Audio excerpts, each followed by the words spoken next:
ए रघुनाथ, ही घे श्रीखंडाची गोळी. नाही नको, माझ्या तात्यांनी सांगितलंय की तुझ्याशी मैत्री म्हणजे हैवानाशी मैत्री.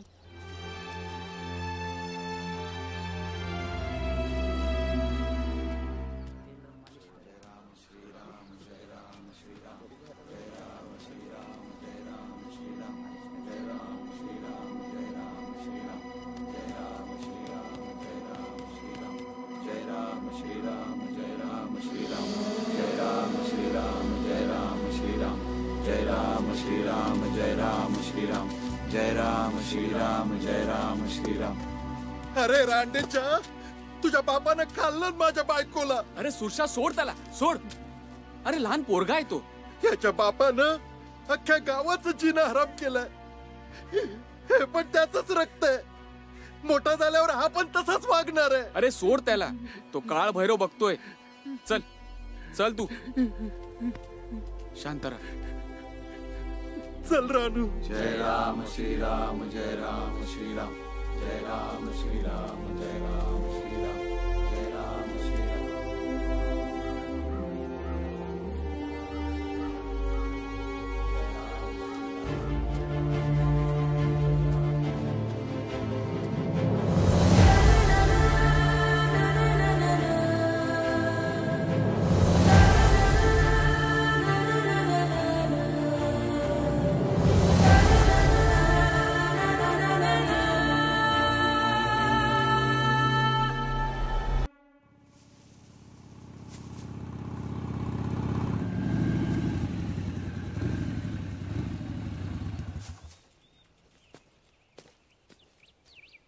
रानू,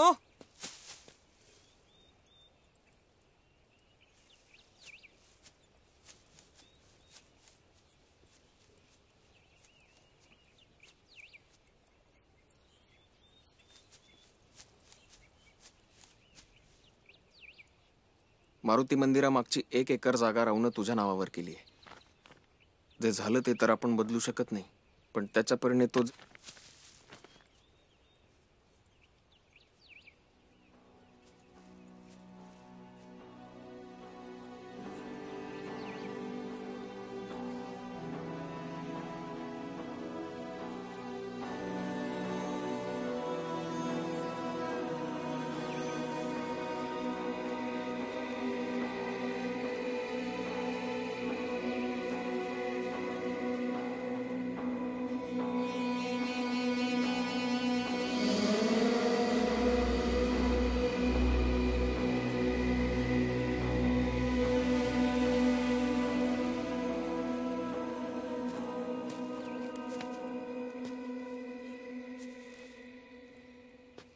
राव तू करतोयस ते बरोबरच आहे.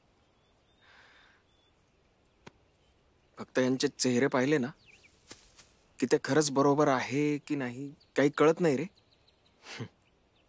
पण आपण आपलं कर्म करत राहायचं. काय चल. रडू नको पोरी. होईल बरं. औषध घेऊया, पायाला शेकूया तुझ्या. अगं बाई, छोटे मालक. थांबा थांबा ताई, थांबा.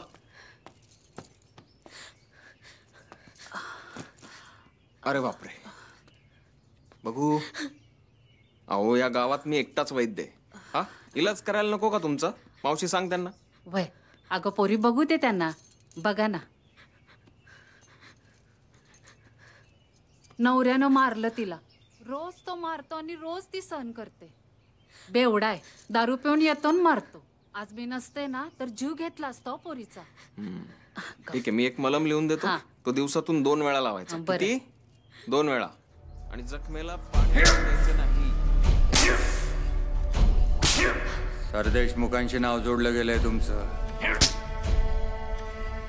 डोळ्यात रुबाब नाही, अंगावर तरी हवा. माफ नाही तर सास तरी हवा.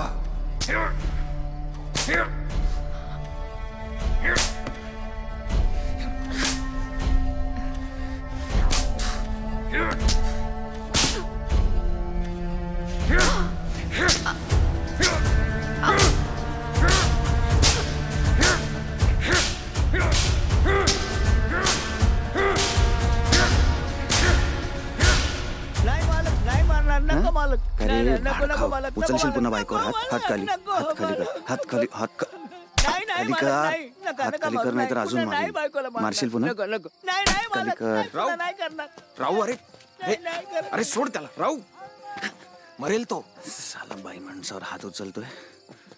बघू नको, नको, मालक, मारत नको. नाहीये मी मारत नाही. बघू पांडवा ना तुझ्या बायकोला जे मलम दिलंय ना हा. ते दिवसातून 2 वेळा लावायचं. किती? माहिती आहे मला 2 वेळा. 2 वेळा. आणि जखमेला पाणी लागू द्यायचं नाही. ही पाण्यासाठी आपली पावलं इथपर्यंत नव्हते. पण काही का असेना आपण इथवर आलो लक्षात जावं आणि शोधनाची भेट घ्यावी.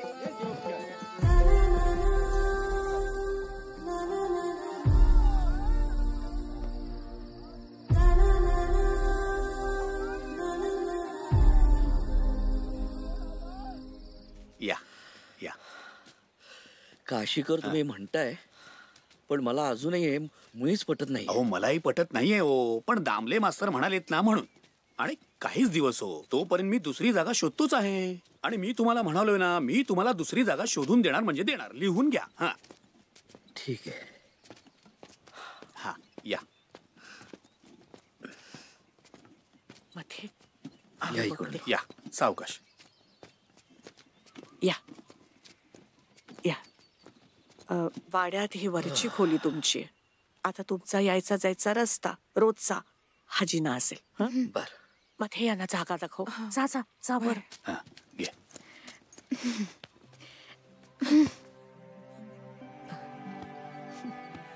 अग सुखी राहा. तुमचे उपकार नाही विसरणार आहो मावशी. उपकाराची भाषा करायची असेल तर ताबडतोब वाड्याच्या बाहेर हाकलून देईल. जा वर जा. हो. लवकर जा.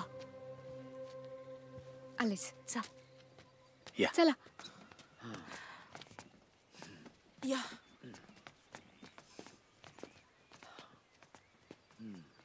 काशीकर माणसं चांगली आहेत. त्यांची गैरसोय व्हायला नको म्हणून वाड्यात जागा दिली. पण ही लपवाछपवी फार काळ टिकायची नाही. लवकरात लवकर त्यांची दुसरी काहीतरी सोय बघ. हो काही झालं तरी ही मुलगी वाड्यातनं हसत गेली पाहिजे.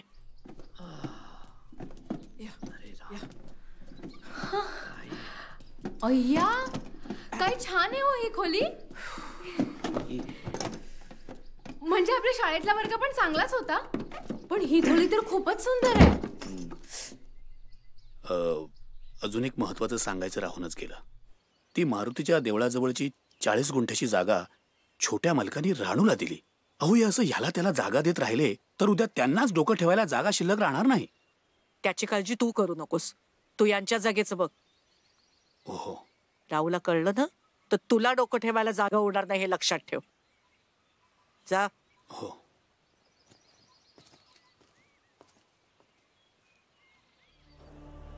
तळ वाड्यात तळ पण आहे.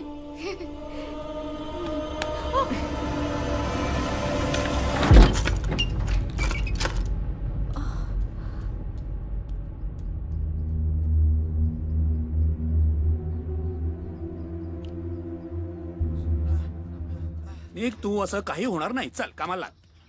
तिच्या पोटा पाण्याचा प्रश्न आहे हो. अरे तिच्या पोटा पाण्याचं पाहिलं तर माझं पोट फाडती. लिहून घे.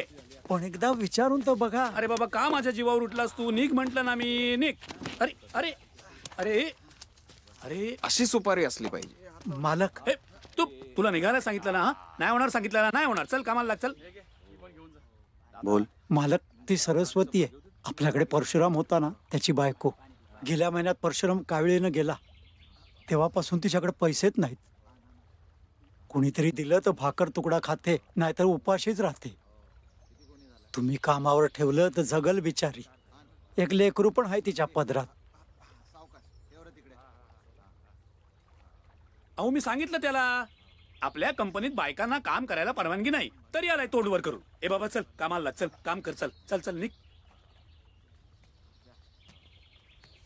काशीकर हा तो परशुराम जेवढे पैसे कमवायचा तेवढे त्याच्या बायकोला दर आठवड्याला पाठवायची सोय करा. हे बाकी उत्तम केलं तर तुम्ही मालक. अजून एक गोष्ट तुम्हाला सांगायची होती. ते आपल्या शाळेत एक मास्तर आले तामणकर, त्यांची राहायची सोय आपल्या वाड्यात जर केली म्हणजे ते आणि त्यांची बायकोच आहे. म्हणजे मी त्यांना नाही होणार नाही होणार नाही होणार कशी होईल, मी सांगितलं ना होणार नाही. हो काशीकर, ते सांगितले तेवढे पैसे द्या दर आठवड्याला. हो.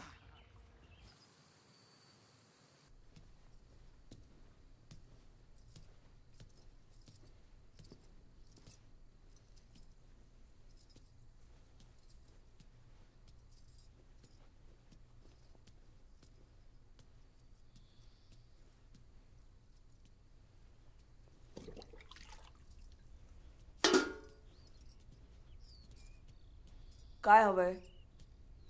किती प्रशस्त आहे ना स्वयंपाकघर. काय करते ताई? ताई नका म्हणू बाई. मोठी आहेस तू माझ्यापेक्षा, मी ताईच म्हणणार. काय करते ते तर सांग. मावशीना या येळेला चहा लागतो. बर. साखर? आओ, मी तुला चहात साखर नाही टाकू देणार. मावशी बिना साखरेचा चहा नाही घेणार.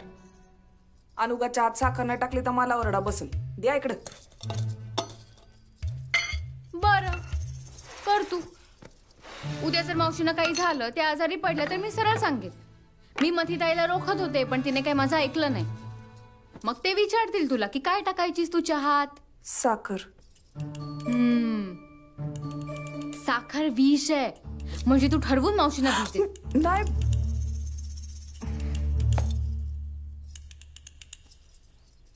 काय करू? मी सांगते.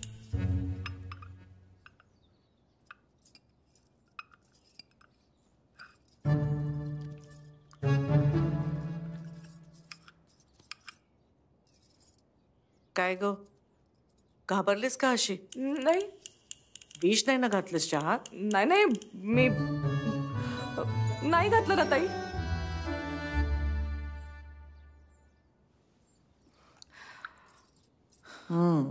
पण छान झालंय, उत्तम. वेगळं काय घातलंयस त्यात? गुळ. गुळ? मी नाही, ताईंनी बनवलाय चहा. हो, आजपासून चहा गुळाचा मिळेल तुम्हाला. गोड पण लागतो आणि आरोग्य उत्तम आहे. साखर शरीरासाठी चांगली नसते हो. साखरेचा डबा आपण मुंग्यांसाठी ठेवू, हो की नाही ताई? चहा चांगला केलायस. स्वयंपाक येतो का तुला? हो, आईने सगळं शिकवलंय. माहेरी कोण कोण असतं का? आई, बाबा आणि आम्ही तिघी बहिणी. मी मधली बहीण. आमचे बाबा आधी पोस्टात कामाला होते, पण सध्या जरा घरीच असतात. त्यांना हार्टचा त्रास आहे ना, म्हणजे त्यांना हृदयाचा त्रास आहे ना. आणि आमच्या सगळ्यांसाठीच त्रास आहे. सतत सांगत असते, पाणी ताटाच्या डाव्या बाजूला, गोड ताटाच्या उजव्या बाजूला, हे या बाजूला, ते त्या बाजूला. आता मावशी मला सांगा, जी मुलगी एवढी मॅट्रिक शिकली, जिला वाचायला आवडतं, तिला तांदूळ निवडायला आवडेल की पुस्तकं वाचायला? पण नाही, माझं काही ऐकूनच घेत नाही. मी जरा वाचायला बसले की मला पळत येऊन बोलवते आणि सांगते की चल स्वयंपाकघरात. मला थांबूनच ठेवते. माझं बरोबर आहे की नाही सांगा तुम्ही. मला बोलायला थोडी जागा दिलीस तर बोलेन ना. गाडी सुटली की सुटली तुझी. नाही, आल्या आल्या स्वयंपाकघराचा ताबा घेतलास ते चांगलंय, पण या वाड्याचे काही नियम आहेत आणि ते तुला पाळावे लागतील. राहू उठायच्या आत तुमच्या अंघोळी उरकल्या पाहिजेत, कळलं? जोपर्यंत राहू वाड्यात आहे तोपर्यंत तू तुझ्या खोली बाहेर पडायचं नाहीस. बाईनं त्याच्या सावलीला सुद्धा उभं राहिलेलं चालत नाही त्याला.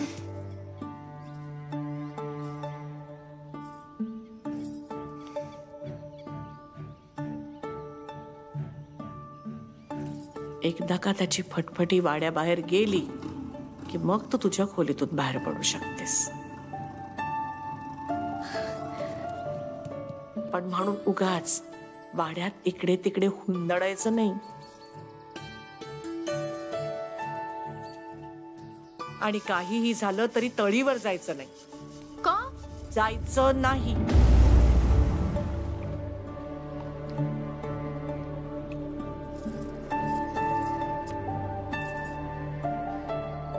राहू वाड्यात असताना तुमच्या खोलीतनं आवाज येता कामा नयेत, कसलेच.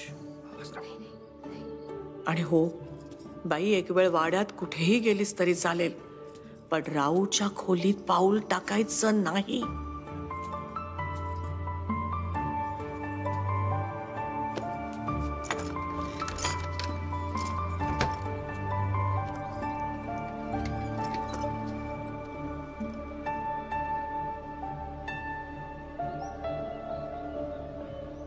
राऊला त्याच्या खोलीत कुणीही आलेलं चालत नाही.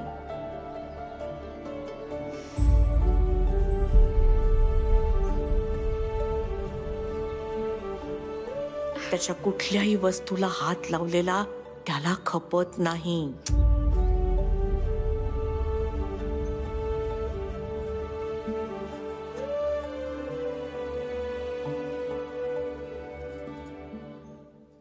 खराब आहे.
फटफटीचा आवाज आला की समजायचं राऊ आला. अरे देवा,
अगं काय करतेस?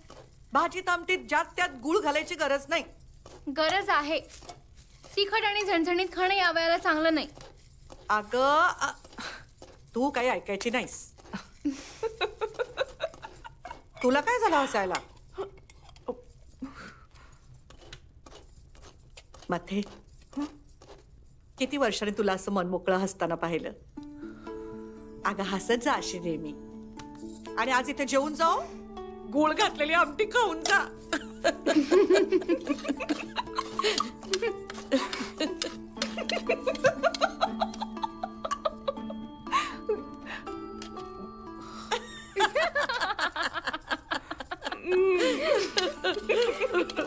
हे मना, तू कोणत्याही क्षणी रिकामा राहू नकोस, तर वेळोवेळी नारायण नामाचेच पारायण करीत जा. जीवन हे इथे हो.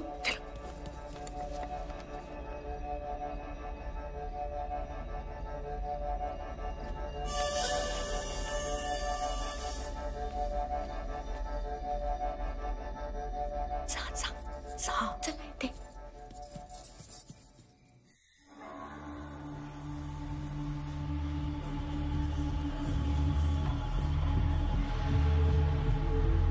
राहू,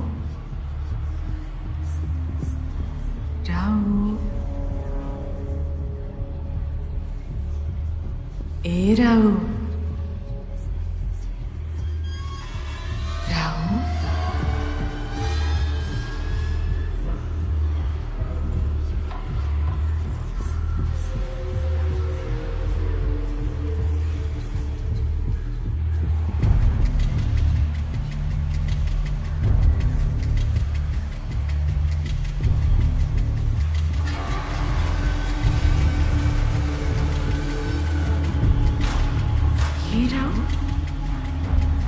ये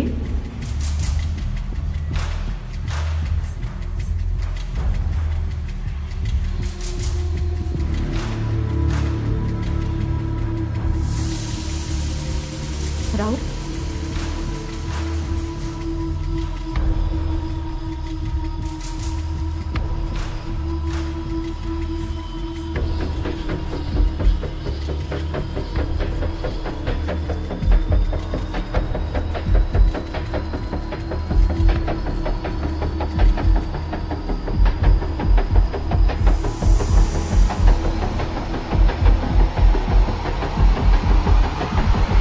राहू किती वेळा सांगितलंय तुला तळीवर जायचं नाही म्हणून. चल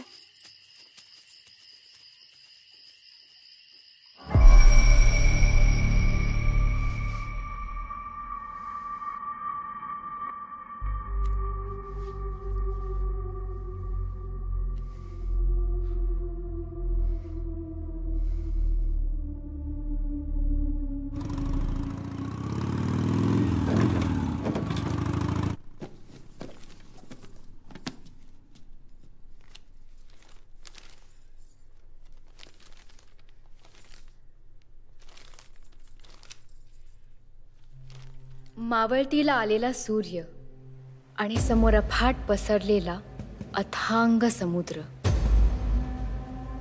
प्रभाकरच्या मनात जेवढं साचलं होतं तेवढा त्या समुद्राचा डोह खोल होता. खरं तर प्रभाकरने बोलायला हवं, निदान मन मोकळं रडायला तरी हवं. त्याला काहीतरी सलतंय, काहीतरी बुजतंय, पण नेमकं काय हेच त्याला कळत नव्हतं.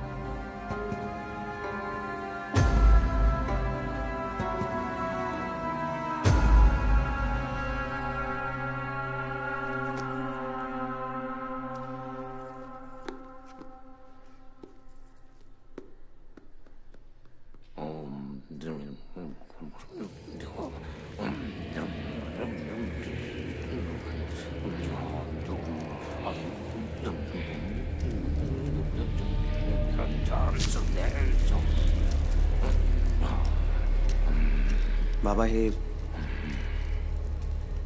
हे अभिसुरक्षा कवच त्या अळवतीच्या.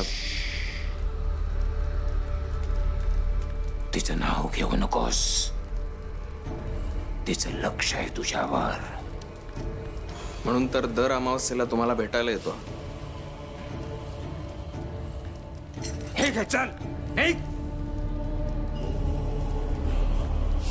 घराण्याच्या पापावर माती घालता येत नाही. भोग आहेत हे कर्माचे, भोगावेच लागतील, त्याशिवाय सुटका नाही. हस्तरेषा पोचता येत नाहीत हेच सांगितलं होतं तुझ्या बापाला. हे धर अभि सुरक्षा कवच, हे घाल. हे जोपर्यंत तुझ्या जवळ असेल तोपर्यंत ती तुझ्या आसपासही फिरकणार नाही. पण एक ध्यानात ठेव, नियती बदलत नसते. जे पेराल तेच उगवेल. भोग असतात ते भोगावेच लागतात. गेला गेला माचोरडा. मला सांग, तिच्या आत्म्याला शांती कशी मिळेल? शांती? तिच्या नवऱ्याला आहे शांती. त्या लक्ष्मणचा ठाव घे, नंतर तुझ्या अंतर्मनाचा ठाव लागेल.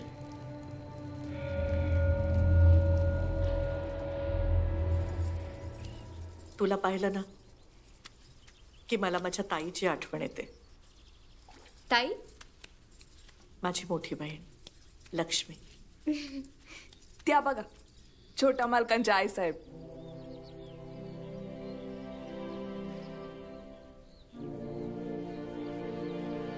तिचं हसूही तुझ्यासारखंच होतं.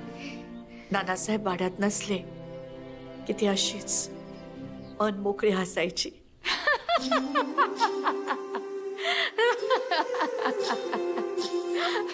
तो पाहिजे.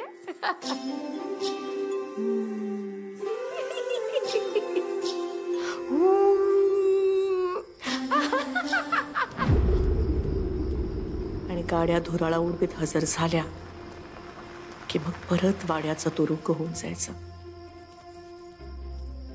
तेच कार्यकर्ते, तेच इंग्रज, तीच खलबत आणि तीच मनाची घुसमट.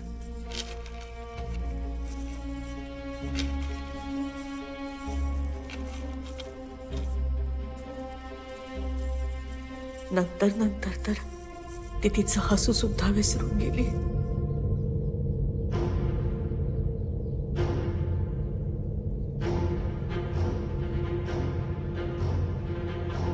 अष्टोप्रहर आपल्याच विश्वात असणारे आणि साहेब साहेब म्हणून वावरणारे नानासाहेब बाप म्हणून ना कधी राऊच्या वाट्याला आले, ना नवरा म्हणून कधी ताईच्या.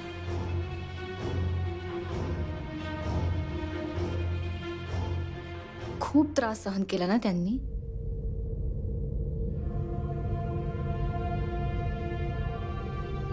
आई उठ ना, आई उठ ना. सुटली बिचारी. अमानुष होते नानासाहेब. त्यांचा शेवटही अमानुषच झाला.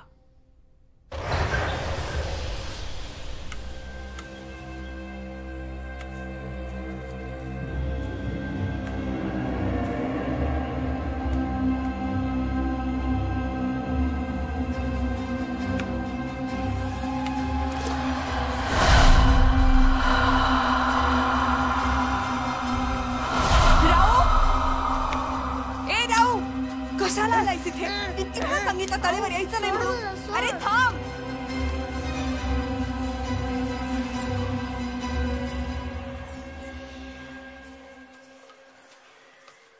अरे कुठे गेला हा राऊ? अरे थांब राऊ. राऊ राऊ.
तेव्हा नानासाहेबांच्या निपचित पडलेल्या शरीराने उत्तर दिलं होतं. राऊचं थरथरणारं शरीर मला दिसत होतं. त्याच्या डोळ्यातली भीतीही दिसत होती. पण त्याला जे दिसत होतं ते मला दिसत नव्हतं.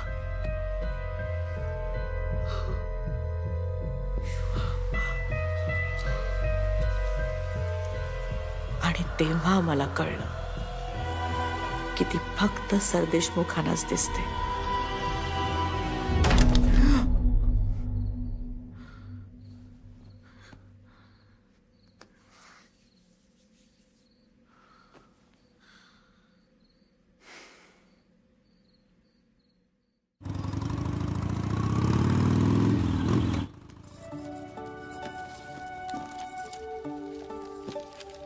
समुद्राची रूप सुद्धा किती वेगवेगळी असतात नाही. हाच समुद्र कधी ओहोटीला रुसून बसलेल्या प्रियकरासारखा लांब जाऊन बसतो,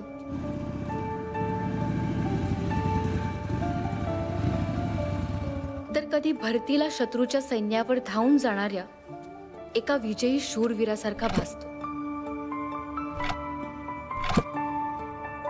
पण आज या विशाल समुद्रासमोर प्रभाकरचे एकटेपण त्याला जास्तच बोचत होतं.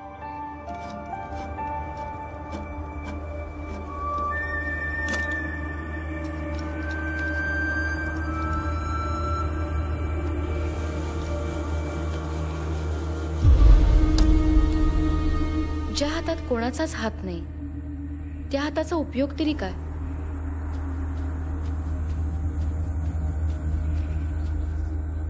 आणि ह्याच विचारात गर्क होऊन तो समुद्र बघत होता.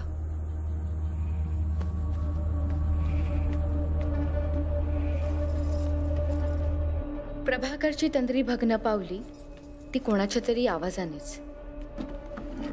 कोणीतरी त्याला हाक मारत होतं. मागे वळून पाहिलं तर समोर ती होती, मुक्ता.